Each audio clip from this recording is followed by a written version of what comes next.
आदि पुस्तक 26 पर्व पूर्वे अब्राहमंकर वर्तमान समय जे रूप दुर्भिक्ष होइतिला सेही देशरे आउ थरे से रूप दुर्भिक्ष उपस्थित हुअन्ते इसाक गरार रे पलिस्टियमान राजा अबिमेलेक निकटकू गले।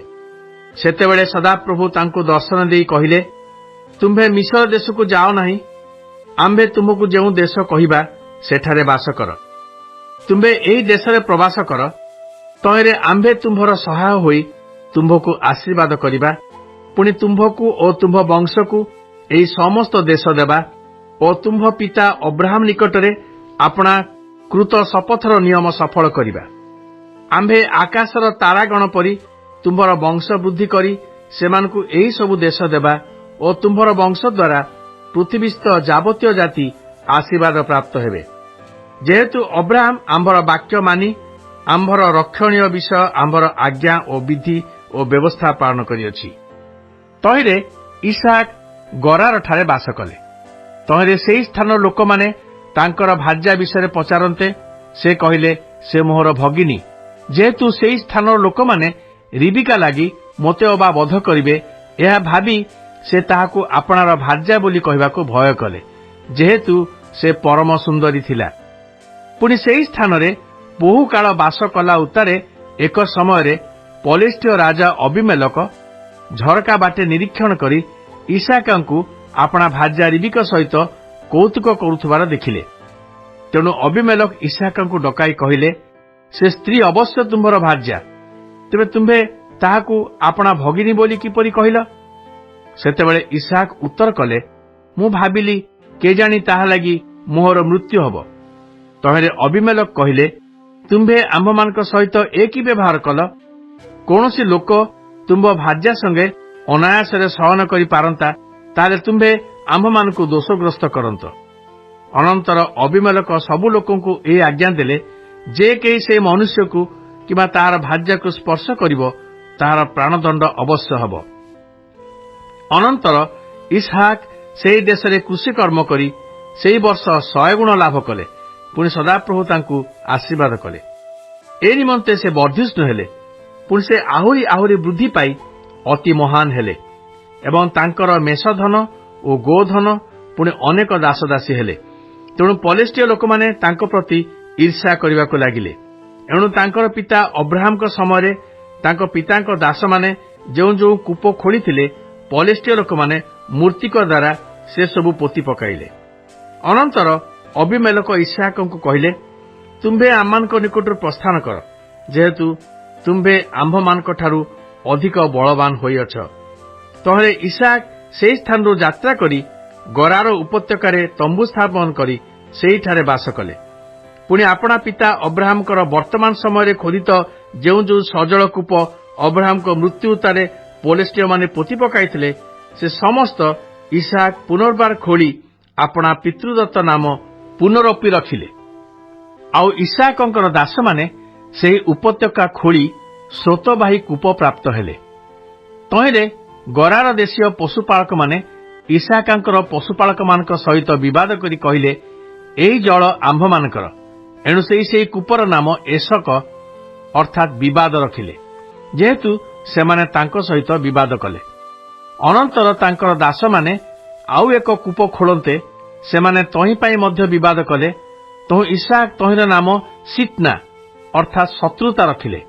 पुणी से सेठारू प्रस्थान करी अन्य एक कूप खोलिले। तहि निमित्त सेमाने विवाद न करिबारु तहिर नाम रहबोत अर्थात प्रशस्त स्थान रखिले, कारण से कहिले, एबे सदाप्रभु आम्भमानकू स्थान देले आम्भे माने देशरे वर्धिष्णु हेबा। अनंतर सेही स्थानरू बेर्सेबाकू गले। सेही रात्रे सदाप्रभु तांको दर्शन देई कहिले, आम्भे तुम्भ पिता अब्राहमर परमेश्वर अटु, भय कर नाही, कारण आम्भे आपणा दास अब्राहम लागि तुम्भर सहाय अटु और तुम्भकू आशीर्वाद करी तुमर वंश वृद्धि करिबा। अनंतर इसाक सेही स्थान रे यज्ञ वेदी निर्माण करी सदाप्रभुक नाम रे प्रार्थना कले। अनंतर से सेही स्थान रे तंबू स्थापन करन्ते तांकर दास माने गोटिए कूप खोलिले।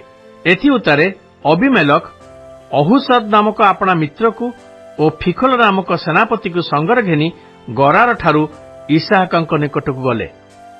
ତହିଁରେ ଇସାକ ସେମାନଙ୍କୁ କହିଲେ, ତୁମେମାନେ ତ ମୋତେ ଘୃଣା କରୁଅଛ, ପୁଣି ଆପଣାମାନଙ୍କ ମଧ୍ୟରୁ ମୋତେ ଦୂର କରିଦେଇଥିଲ, ଏବେ ମୋ ନିକଟକୁ କି ନିମନ୍ତେ ଆସିଲ? ତହିଁରେ ସେମାନେ ଉତ୍ତର କଲେ, ସଦାପ୍ରଭୁ ତୁମ୍ଭର ସହାୟ ଅଟନ୍ତି, ଏହା ଆମ୍ଭେମାନେ ସ୍ପଷ୍ଟ ଦେଖିଲୁ। ଏହେତୁ କହିଲୁ, ଆମ୍ଭମାନଙ୍କ ମଧ୍ୟରେ ଗୋଟିଏ ରାଣ ଥାଉ ଓ ଆମ୍ଭମାନଙ୍କ ସହିତ ତୁମ୍ଭର ଏହି ଏକ ନିୟମ ହେଉ, ଆମ୍ଭମାନେ ଯେପରି ତୁମ୍ଭକୁ ସ୍ପର୍ଶ କରିନାହୁଁ ଓ ତୁମ୍ଭର ମଙ୍ଗଳ ବିନୁ ଆଉ କିଛି କରିନାହୁଁ, ବରଞ୍ଚ ତୁମ୍ଭକୁ ଶାନ୍ତିରେ ବିଦାୟ କରିଅଛୁ, ସେପରି ତୁମ୍ଭେ ଆମମାନଙ୍କୁ ହିଂସା କରିବ ନାହିଁ। ତୁମ୍ଭେ ତ ସଦାପ୍ରଭୁଙ୍କର ଆଶୀର୍ବାଦ ପାତ୍ର। ସେତେବେଳେ ଇସାକ ସେମାନଙ୍କ ପାଇଁ ଭୋଜ ପ୍ରସ୍ତୁତ କରନ୍ତେ ସେମାନେ ଭୋଜନ ପାନ କଲେ।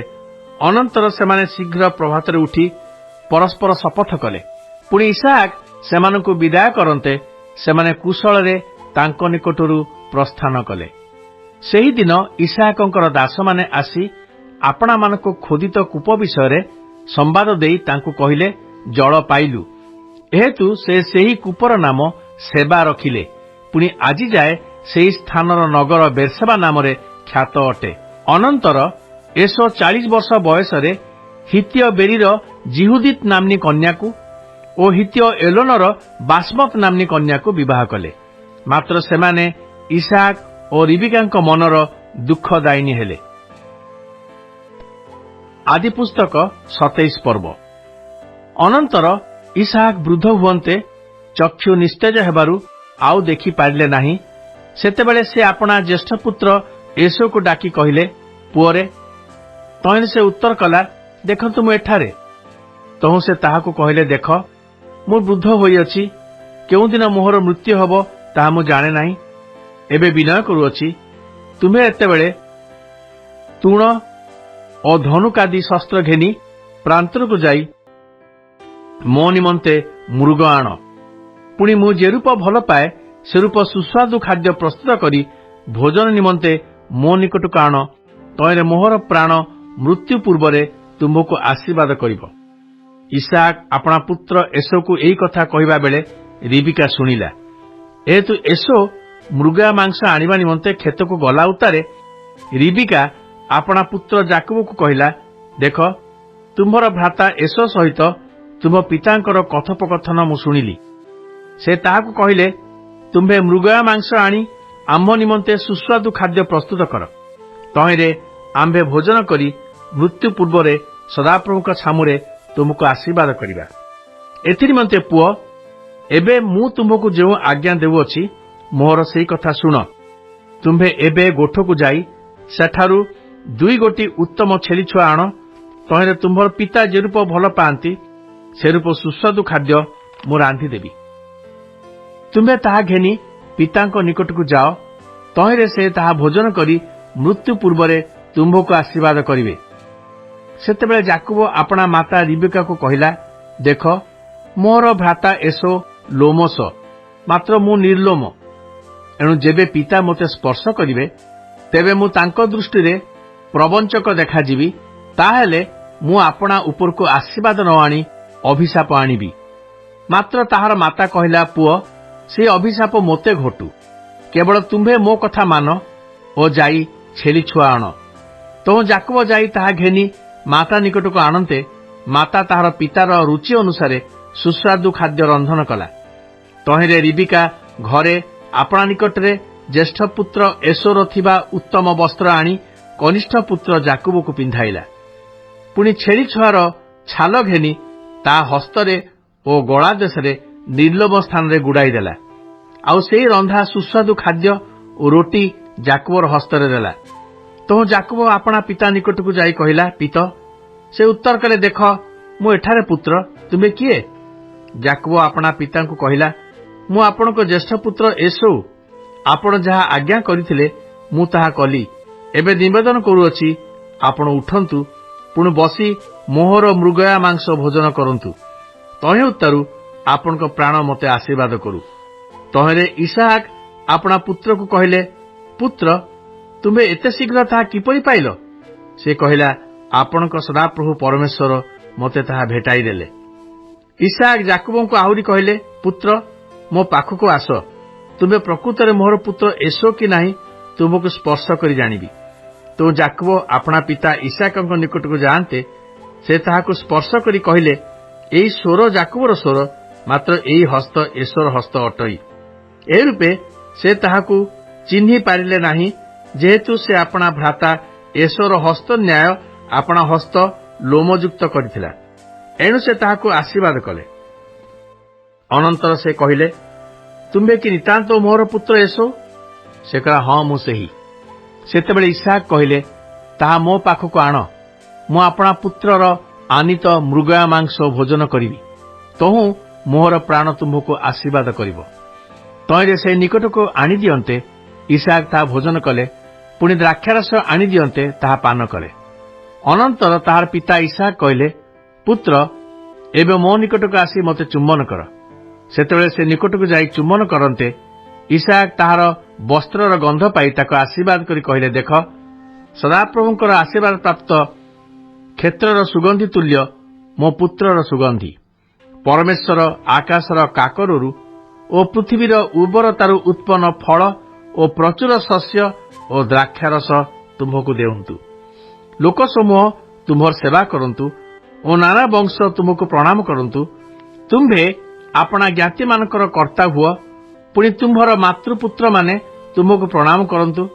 ଯେ ତୁମକୁ ଅଭିଶାପ ଦିଏ ସେ ଅଭିଶପ୍ତ ହେଉ, ପୁଣି ଯେ ତୁମକୁ ଆଶୀର୍ବାଦ କରେ ସେ ଆଶୀର୍ବାଦ ପ୍ରାପ୍ତ ହେଉ। ଏହି ପ୍ରକାରେ ଇସାକ୍ ଯାକୁବଙ୍କୁ ଆଶୀର୍ବାଦ କଲା ଉତ୍ତାରେ ଯାକୁବ ଆପଣା ପିତା ଇସାକଙ୍କ ନିକଟରୁ ବାହାର ହେବା ମାତ୍ରେ ତାର ଭ୍ରାତା ଏଶୋ ମୃଗୟାରୁ ଆସିଲା। ପୁଣି ସେ ମଧ୍ୟ ସୁସ୍ୱାଦୁ ଖାଦ୍ୟ ପ୍ରସ୍ତୁତ କରି ପିତା ନିକଟକୁ ଆଣି କହିଲା, ପିତ, ଆପଣ ଉଠି ପୁତ୍ରର ଆନିତ ମୃଗୟା ମାଂସ ଭୋଜନ କରନ୍ତୁ, ତହିଁ ଉତ୍ତାରୁ ଆପଣଙ୍କ ପ୍ରାଣ ମୋତେ ଆଶୀର୍ବାଦ କରୁ। ତହିଁରେ ତାହାର ପିତା ଇସାକ୍ କହିଲେ, ତୁମେ କିଏ? ସେ କହିଲା, ମୁଁ ଆପଣଙ୍କ ପୁତ୍ର, ଆପଣଙ୍କର ପ୍ରଥମ ଜାତ ଏଶୋ। ସେତେବେଳେ ଇସାକ୍ ଅତିଶୟ କମ୍ପିତ ହୋଇ କହିଲେ, ତେବେ ଯେ ମୋ ନିକଟକୁ ମୃଗୟା ମାଂସ ଆଣିଥିଲା ସେ କିଏ? ତୁମ୍ଭ ଆସିବା ପୂର୍ବେ ମୁଁ ତାହା ଭୋଜନ କରି ତାକୁ ଆଶୀର୍ବାଦ କଲି, ଆହୁରି ସେ ଆଶୀର୍ବାଦ ପ୍ରାପ୍ତ ହେବ। ଏଶୋ ପିତାର ଏହି କଥା ଶୁଣିବା ମାତ୍ରେ ଅତ୍ୟନ୍ତ ବ୍ୟାକୁଳ ଚିତ୍ତରେ ମହାଚିତ୍କାର କଲା। ପୁଣି ଆପଣା ପିତାଙ୍କୁ କହିଲା, ପିତ, ମୋତେ ମଧ୍ୟ ଆଶୀର୍ବାଦ କରନ୍ତୁ। ତଳେ ଇସାକ୍ କହିଲେ, ତୁମ୍ଭର ଭ୍ରାତା ଆସି ବଞ୍ଚନା କରି ତୁମ୍ଭର ପ୍ରାପ୍ତବ୍ୟ ଆଶୀର୍ବାଦ ହରଣ କଲା। ତହିଁରେ ଏଶୋ କହିଲା, ତାହାର ଯଥାର୍ଥ ନାମ କି ଯାକୁବ ନୁହେଁ? ଯେହେତୁ ସେ 2 ଥର ମୋତେ ପ୍ରବଞ୍ଚନ କଲା। ସେ ପୂର୍ବରେ ମୋର ଜ୍ୟେଷ୍ଠାଧିକାର ହରଣ କରିଥିଲା, ପୁଣି ଦେଖ, ଏବେ ମୋର ପ୍ରାପ୍ତବ୍ୟ ଆଶୀର୍ବାଦ ହିଁ ହରଣ କଲା। ସେ ପୁନର୍ବାର କହିଲା, ଆପଣ କି ମୋ ନିମନ୍ତେ ଗୋଟିଏ ଆଶୀର୍ବାଦ ରଖିନାହାନ୍ତି? ତ ଇସାକ୍ ଏଶୋକୁ କହିଲେ, ଦେଖ, ମୁଁ ତାହାକୁ ତୁମ୍ଭର କର୍ତ୍ତା କଲି, ପୁଣି ତାହାର ଜ୍ଞାତି ସମସ୍ତଙ୍କୁ ତାହାର ଅଧୀନ କଲି, ଆଉ ଶସ୍ୟ ଓ ଦ୍ରାକ୍ଷାରସ ଦ୍ୱାରା ତାହାକୁ ସବଳ କଲି। ଏହେତୁ ପୁତ୍ର, ଏବେ ତୁମ୍ଭ ନିମନ୍ତେ ଆଉ କଣ କରିପାରେ? ତଳେ ଏଶୋ ପୁନର୍ବାର ଆପଣା ପିତାଙ୍କୁ କହିଲା, ପିତ, ଆପଣଙ୍କର କି କେବଳ ଗୋଟିଏ ଆଶୀର୍ବାଦ ଥିଲା? ହେ ପିତ, ମୋତେ ମଧ୍ୟ ଆଶୀର୍ବାଦ କରନ୍ତୁ। ଏହା କହି ଏଶୋ ଉଚ୍ଚ ସ୍ୱରରେ କାନ୍ଦିବାକୁ ଲାଗିଲା। ତହୁଁ ତାହାର ପିତା ଇସାକ୍ ଉତ୍ତର ଦେଇ କହିଲେ, ଦେଖ, ତୁମ୍ଭର ବସତି ପୃଥିବୀର ଉର୍ବରତା ବିହୀନ ଓ ଉପରିସ୍ଥ ଆକାଶର କାକର ବିହୀନ ହେବ। ତୁମ୍ଭେ ଖଡ୍ଗଜୀବୀ ଓ ଆପଣା ଭ୍ରାତାର ଦାସ ହେବ। ମାତ୍ର ଯେତେବେଳେ ତୁମ୍ଭେ ବନ୍ଧନ ଛିଣ୍ଡାଇବ, ସେତେବେଳେ ଆପଣା କାନ୍ଧରୁ ତାହାର ଜୁଆଳି ପକାଇଦେବ। ଏହି ପ୍ରକାରେ ଯାକୁବ ଆପଣା ପିତାଠାରୁ ଆଶୀର୍ବାଦ ପାଇବା ହେତୁରୁ ଏଶୋ ତାହା ପ୍ରତି ଈର୍ଷାଭାବ ବହି ମନେ ମନେ ଭାବିଲା, ମୋହର ପିତୃ ଶୋକକାଳ ପ୍ରାୟ ଉପସ୍ଥିତ, ତହିଁ ଉତ୍ତାରେ ମୁଁ ଆପଣା ଭ୍ରାତା ଯାକୁବକୁ ବଦ୍ଧ କରିବି।